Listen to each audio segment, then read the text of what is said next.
Un sismógrafo es un instrumento para medir el movimiento de la Tierra y consiste de un sensor de detección de movimientos telúricos llamado sismómetro que está conectado a un sistema de registro. Para poder diseñar un sismógrafo, debemos tener en cuenta que las ondas de baja frecuencia son las más destructivas, mientras que las ondas de alta frecuencia son simplemente movimientos que acompañan al movimiento sísmico.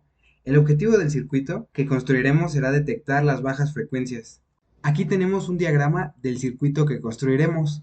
Como podemos ver, consta de una bobina, la cual, cuando te presenta un movimiento, induce una señal que es reflejo de ese movimiento. Posteriormente, podemos encontrar en el circuito un capacitor de 0.1 microfaradios conectado en paralelo a la bocina antes mencionada. Esto se hace con el objetivo de eliminar el ruido. ¿Pero qué es el ruido? El ruido es una señal no deseada que se mezcla con la señal útil que queremos captar. En un ambiente no controlado como puede ser en nuestra casa, tenemos varias fuentes de ruido, como los electrodomésticos. Por ello es importante eliminar este ruido.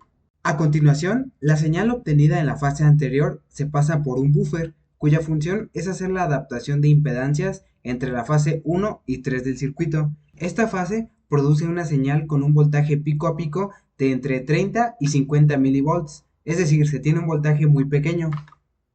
Posteriormente, la señal obtenida en la fase anterior se pasa por un filtro pasabajas de primer orden, con una frecuencia de corte de 1.59 Hz. Enseguida, hacemos pasar la señal por un amplificador operacional no inversor. De esta manera, se obtiene un filtro pasabajas de primer orden.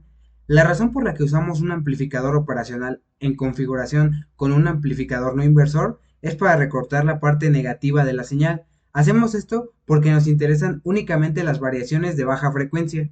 Posteriormente, vamos a amplificar esta señal con un amplificador operacional en configuración con un amplificador no inversor.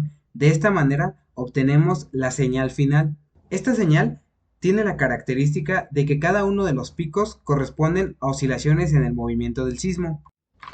Finalmente, tomamos esta señal final y la hacemos pasar a través de 5 comparadores de voltaje, tomando como voltaje de referencia al voltaje obtenido mediante el divisor de voltaje de 6 resistencias de 1 kilo ohm. Los voltajes obtenidos en este divisor de voltaje van aumentando cada vez más, lo que hace que se obtenga el efecto de encendido gradual en los LEDs dependiendo de la amplitud de la señal final. En mi caso, no tuve el problema de que el último LED no encendiera, por lo que no fue necesario solventar el problema de la caída de voltaje agregando una resistencia más. A continuación se presentan los videos grabados del funcionamiento del circuito. Por mi parte sería todo. Muchas gracias.